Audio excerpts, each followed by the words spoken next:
नमस्कार, बहुत स्वागत है आप सभी का टोटल टीवी में और मैं हूं आपके साथ जया पाल। चलिए हमारे खास कार्यक्रम की शुरुआत करेंगे और आज चर्चा करेंगे जाति जनगणना की। देश की सियासत में जाति जनगणना का मुद्दा अब कोर इश्यू बन गया है, क्योंकि कांग्रेस ने जाति जनगणना को आक्रामक तरीके से उठाया। मोदी सरकार ने ही जाति जनगणना कराने का फैसला ले लिया और हरियाणा में जाति जनगणना का सियासत पर क्या असर हो सकता है, ये बड़ा सवाल बना हुआ है।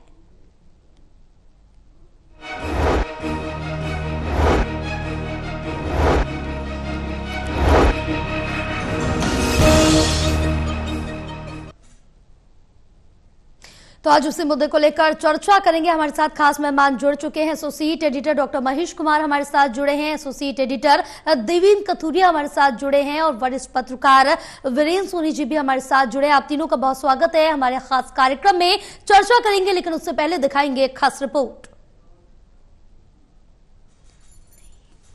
जाति जनगणना से पहले ही बीजेपी ने प्रदेश में अलग अलग जातियों के महापुरुषों की जयंतियां मनाने की जो परंपरा शुरू की है, वो पार्टी के लिए मील का पत्थर साबित हो रही है। सरकारी खर्च पर मन रही इन महापुरुषों की जयंतियों का सियासी प्रभाव देखें तो इन आयोजनों से पार्टी जातियों के लीडर्स और कार्यकर्ताओं को अपने साथ जोड़ रही है। उन्हें पार्टी में शामिल ही नहीं कराया जा रहा, संगठन में पद और निगम बोर्डों में सरकारी पद भी देकर पार्टी को मजबूत किया जा रहा है।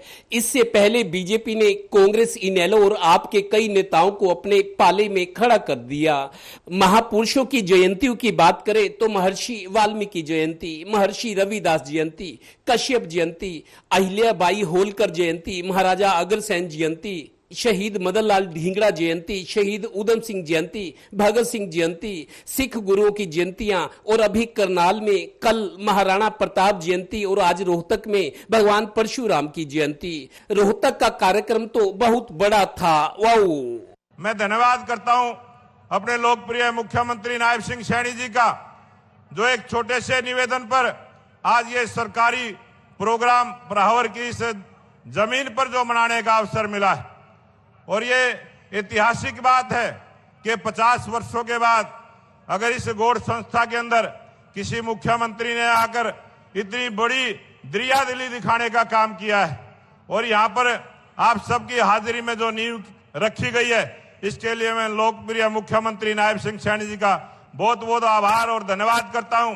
जो ये झंडे लगे हैं भगवान परशुराम जी के, ये इस धरती पर लग करके ये पवित्र हो गए हैं। इस एक एक झंडे को, ये झंडा कोई नीचे ना पड़े, इस एक एक झंडे को लेकर के अपने घर पर लगवाएं, अपने मंदिर में रखें। ये इतनी पवित्रता है, भगवान परशुराम के झंडे पकड़ गए हैं। मेरे बुजुर्गों, साथियों, मैं माननीय मुख्यमंत्री जी का तहे दिल से धन्यवाद करता हूं। हमारे किसान, मजदूरों के, गरीबों के हितैषी। गौरतलब है कि आज के दौर में सियासत कर रही सभी पार्टियां संगठन में पद हो या चुनाव की टिकटें जातीय समीकरणों को ध्यान में रखकर फैसले लेती हैं। वैसे मंच पर यही नेता भाषण में जरूर कहते हैं, हम जात पात में विश्वास नहीं करते। खैर नेताजी, मुझे ये खुशी है आज की इस ऐतिहासिक शैक्षिक और कृषि की दृष्टि से अत्यंत महत्वपूर्ण ये जिला रोहतक के इस पावन पहरावर में हम सब आदि योद्धा, धर्म के रक्षक, न्याय के प्रतीक भगवान परशुराम जी के जयंती समारोह में हम इतनी भारी संख्या में एकत्र हुए हैं। गौरतलब है कि कांग्रेस जातिगत जनगणना पर अड़ी हुई है और इसे पावर में आने पर लागू करने का वादा कर रही है, पर मोदी सरकार ने जातीय जनगणना का ऐलान ही कर दिया है। सवाल ये है कि बीजेपी जब जातीय जनगणना से पहले ही जातियों में घुस गई है और इनके लीडर्स को पार्टी से जोड़ दिया है, तो सियासी भाषा में बात करें तो कांग्रेस के लिए बचेगा ही क्या। ये है न्यू इंडिया की modern BJP. Haryana bureau, total news.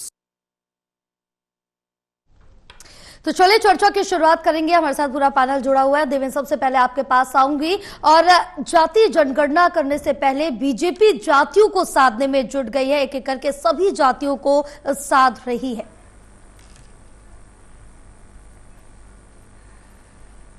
देखिए जया जी, कांग्रेस ने तो राहुल गांधी ने जातीय जनगणना का मुद्दा, उससे पहले लालू प्रसाद यादव ने, चूंकि बिहार में चुनाव भी हैं, तेजस्वी यादव ने यह मुद्दा उठाया तो राहुल गांधी ने इस मुद्दे को और हवा दी।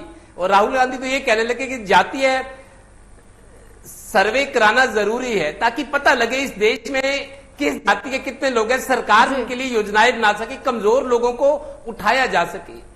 लेकिन बीजेपी ये सब पहले कर चुकी है। आज से 5.5 साल पहले मेरे को याद है, मनोहर लाल जी मुख्यमंत्री थे, कश्यप जयंती पानीपत के सेक्टर 13-17 में मनाई गई थी, रविदास जयंती, वाल्मीकि जयंती। जब इस तरह के वंचित समाज, जो गरीब तबका है, जब उन जातियों के महापुरुषों की जयंतियां सरकारी खर्च पर मनाई जाने लगी तो बाकी जातियों में भी जागरूकता आई, उन्होंने भी मांग की। जैसे महाराणा प्रताप राजपूत समाज से आते हैं, महाराजा अग्रसेन अग्रवाल कम्युनिटी से आते हैं, मदन लाल ढींगड़ा पंजाबी कम्युनिटी से आते हैं, सैनी से शूरसेन।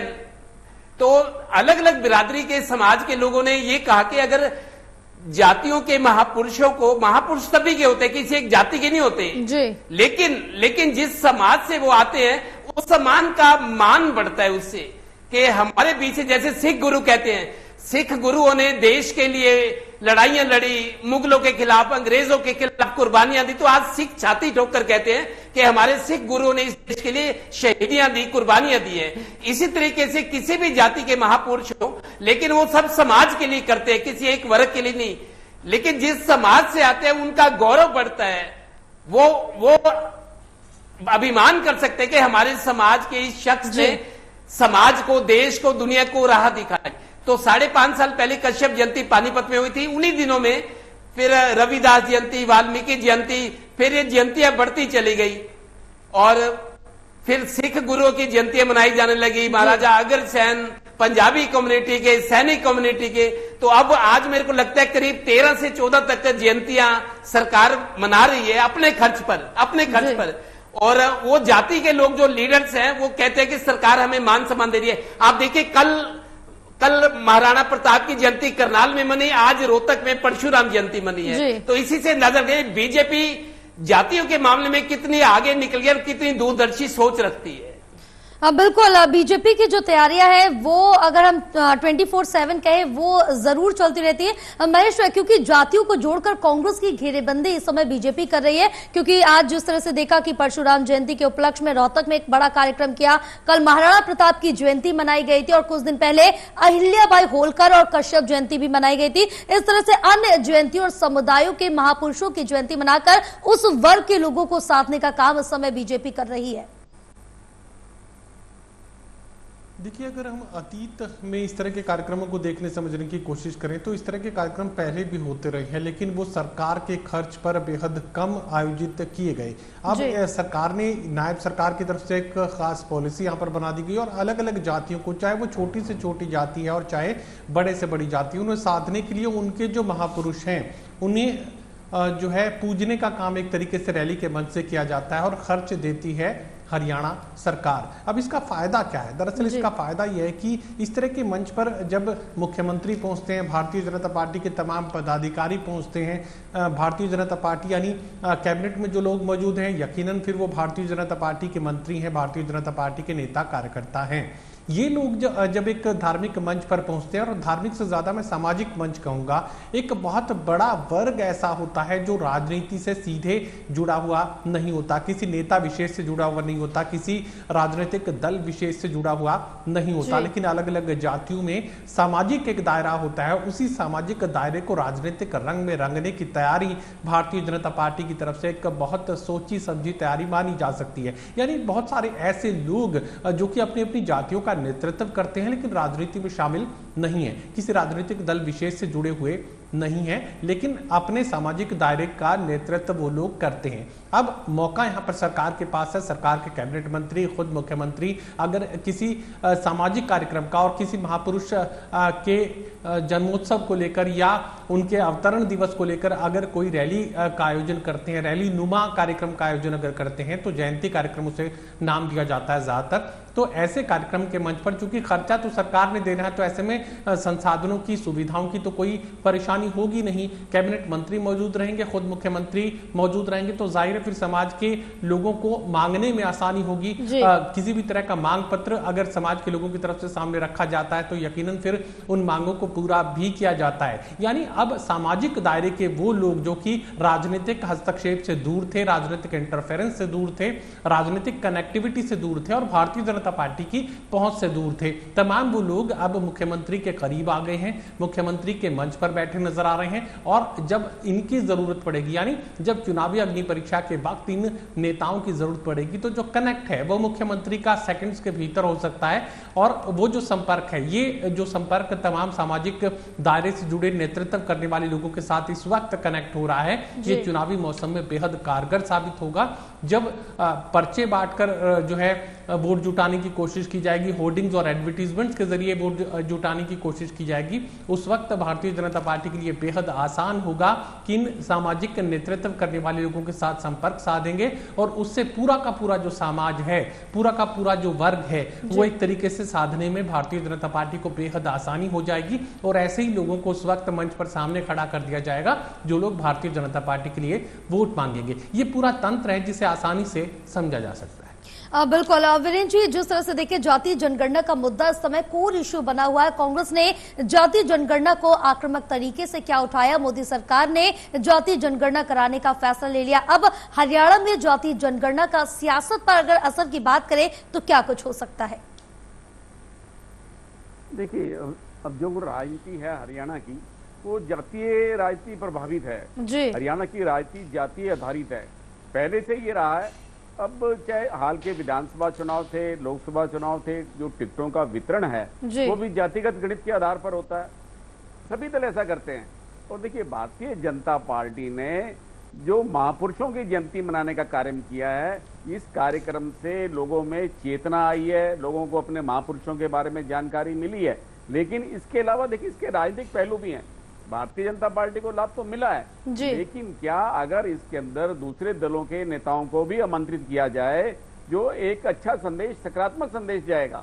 अगर हम जो है सामाजिक सद्भाव की, समरसता की बात करते हैं, तो दूसरे दलों के नेताओं को भी आमंत्रित किया जाए, उसमें एक दल विशेष की छाप ना हो। अब देखिए, अभी जब परशुराम जयंती है, अभी कार्तिकेय शर्मा ने भी की, भारतीय जनता पार्टी के समर्थित राज्यसभा सांसद हैं, अब ये अरविंद शर्मा ने की है। तो ऐसे में देखिए, एक पार्टी के अंदर भी अगर एक ही कार्यक्रम, वो उन्होंने पंचकुला में किया, इन्होंने रोहतक में किया, तो अगर एक ही मंच पर किया जाता और दूसरे दलों के नेताओं को भी बुलाया जाता, एक समाज में अच्छा संदेश जाता। और ये देखिए, इससे एक सामाजिक विद्वेष भी पैदा हो रहा है।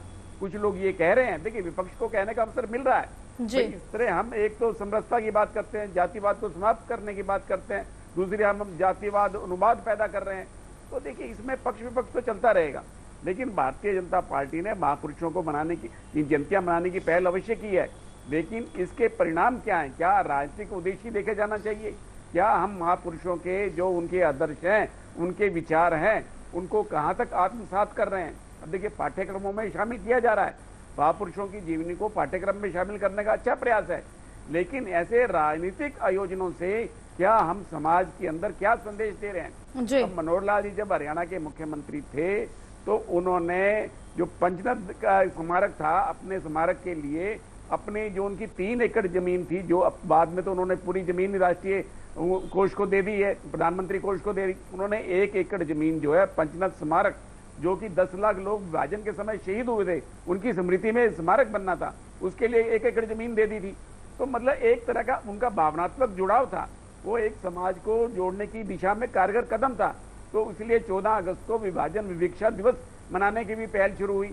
तो इसलिए देखिए, कुछ ताकि हमारी आने वाली पीढ़ी को प्रेरणा मिले, ताकि हमारे महापुरुषों ने, हमारे जो बुजुर्गों ने किस तरह के कष्ट सहे, विभाजन कैसे हुआ, तो महापुरुषों की जीवनियों को भी पाठ्यक्रम में शामिल करने से जो हमारी पीढ़ी है, युवा पीढ़ी है, जो नई पीढ़ी आने वाली है, उनको भी मालूम होगा, उनका इतिहास मालूम होगा, उनकी पृष्ठभूमि मालूम होगी।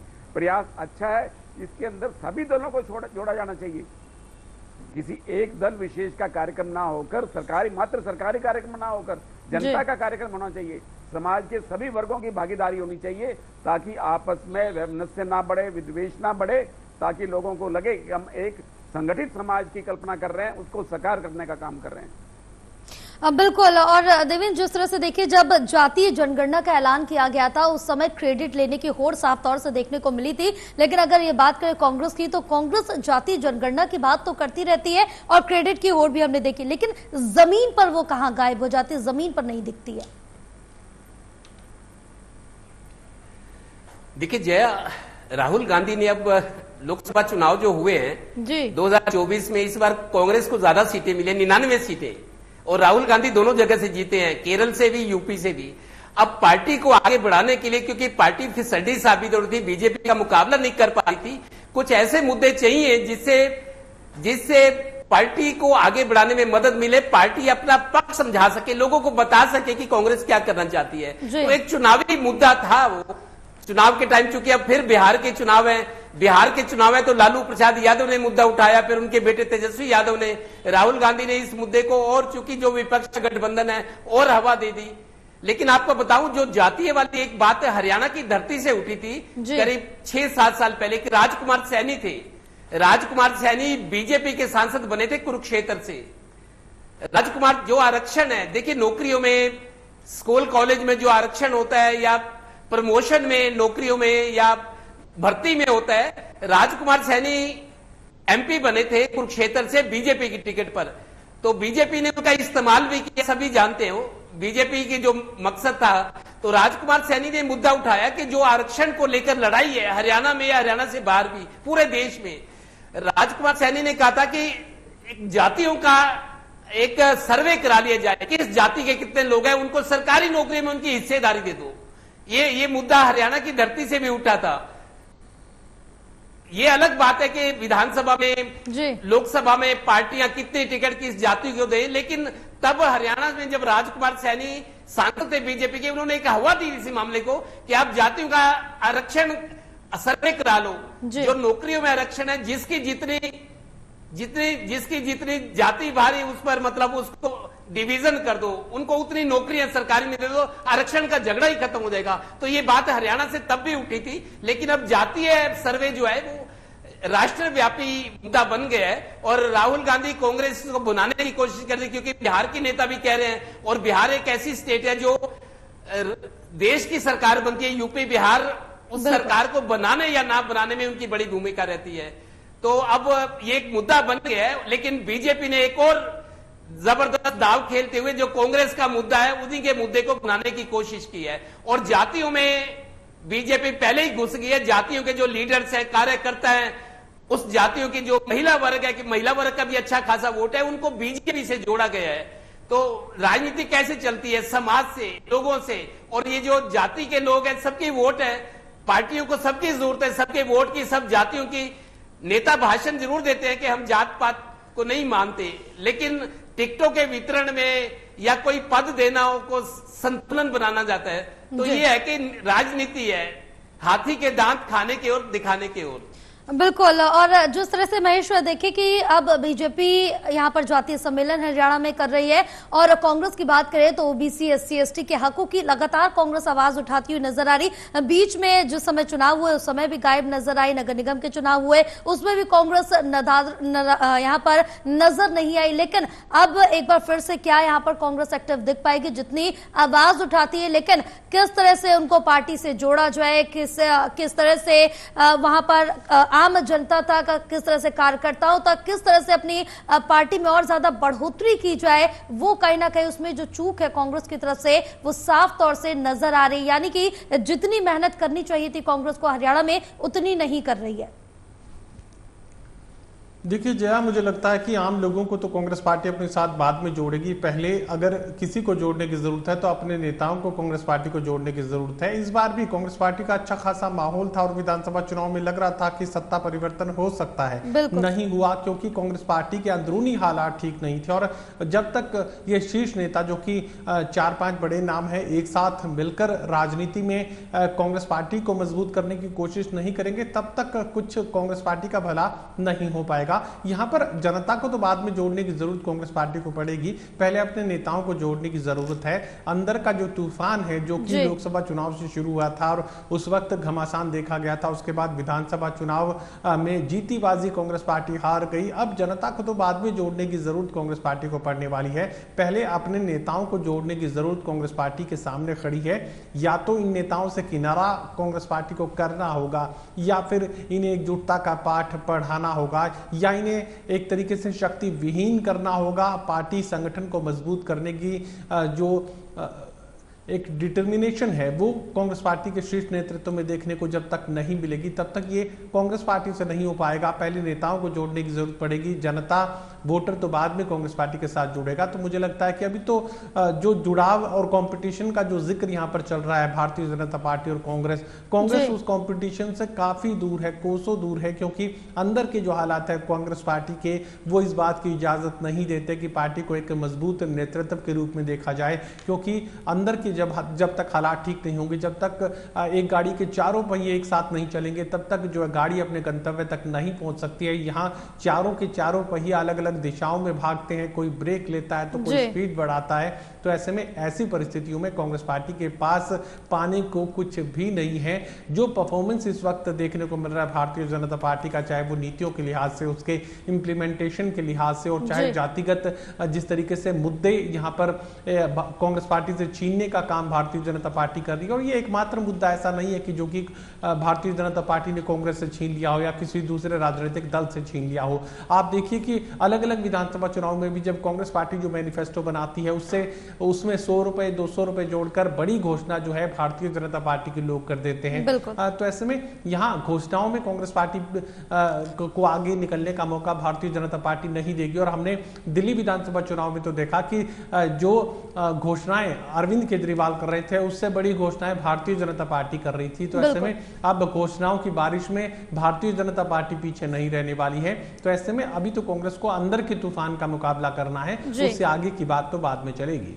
बिल्कुल। और वीरेंद्र जी, जिस तरह से देखें कि हम बीजेपी का जिक्र करें तो बीजेपी जातियों के मामले में जो अपना गणित लगाती है वो कहीं ना कहीं बहुत ही ज्यादा सटीक बैठता है। हमने सबसे पहले लोकसभा चुनाव में देखा तो वहां पर 50-50 का बीजेपी कांग्रेस के बीच मुकाबला देखने को मिला, लेकिन गणित अच्छा था। उसके बाद विधानसभा चुनाव आए, वहां पर कई नेता बाकी हो गए थे, लेकिन बीजेपी अपने डिसीजन पर रही और जाति के हिसाब से यहां पर टिकट वितरण किया। इसके बाद अब जातीय जनगणना होनी, उससे पहले हरियाणा में जातीय सम्मेलन करा रही। कहीं ना कहीं जिस तरह से जनता से जुड़ाव है, बीजेपी का जो गणित है वो कहीं ना कहीं समय पर सटीक बैठता है। बिल्कुल। देखिए, भारतीय जनता पार्टी जातीय जो गणित है उसको प्राथमिकता देती है, लेकिन मात्र सिर्फ एक जातिगत गणित पर ही निर्भर नहीं रहती, जीत की संभावना भी देखती है। भाई, जीत की संभावना किसकी ज्यादा है, भारतीय जनता पार्टी इसकी बात भी देखती है। और भारतीय जनता पार्टी जो मजबूत चेहरे हैं, चाहे वो कांग्रेस के मजबूत चेहरे हैं, उनको कांग्रेस से छीन लेती है। आप राष्ट्रीय स्तर पर देखें, शशि थरूर का तो हाल का ही उदाहरण है, पहले गुलाम नबी आजाद का भी उदाहरण था। तो इसलिए भारतीय जनता पार्टी, अब हरियाणा का देखें तो 2014 में भारतीय जनता पार्टी का हरियाणा में तो आधार था ही नहीं।